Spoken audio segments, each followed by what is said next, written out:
Can we also illustrate, can you see physically how when you are two, let's say you're a couple that are not soulmate a couple, and you're drawn together and you're in this binding, even if you're in perfect condition of love, so both, even if you were both at one with God, in harmony with truth, desire and love, and I suggest to you, if you were doing those things, you probably still wouldn't be in the relationship, but let's say you were still in a relationship with the person sexually, and I feel personally that that's impossible.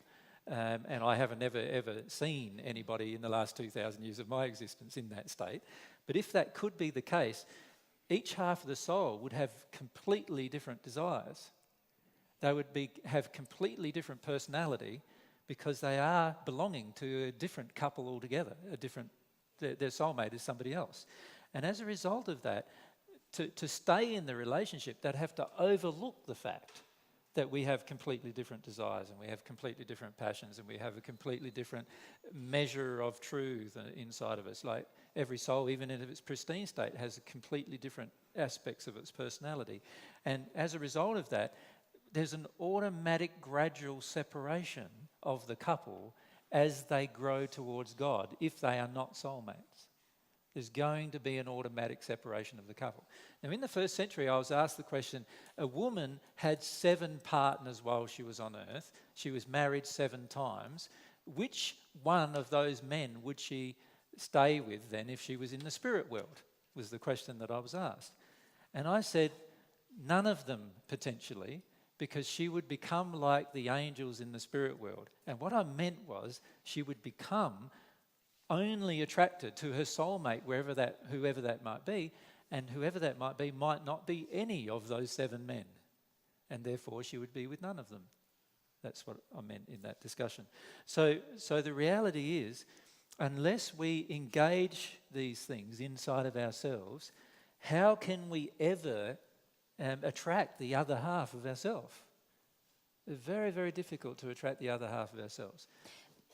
But the beautiful thing is that as we do, it will happen naturally. Automatically. Yeah. It will happen automatically. God created this process so that you would find your soulmate.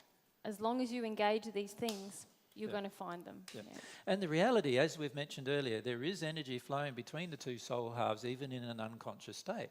So the reality is, your soul and your own mate are aware of each other at some level. The key is for you now to become aware in your mind as well as in what's going on between you emotionally. And this is something that is going to require these things to be activated in you. Now, this is the reason why most people never find their soulmates until they enter the 5th sphere of the spirit world. Because by the time they've entered this 5th sphere, in the 3rd sphere, they've learnt the lessons of truth. Generally, in the 4th sphere, they've learnt the lessons of desire. Right, completely. They're in their desires and passions by this stage. And they're obviously received a lot of love at this point from God if they're progressing on the divine love path, but they're obviously in a lot of love if they're on the natural love path. And because of those 3 things being activated, they usually draw their soulmate to them by the time they enter the 5th sphere of the spirit world. Now, on earth, we don't have to wait that long. We can attract our soulmate at any point in time in our progress, but of course, we do need to address these issues in a pure way before we're going to actually know who our soulmate is, even. Yeah?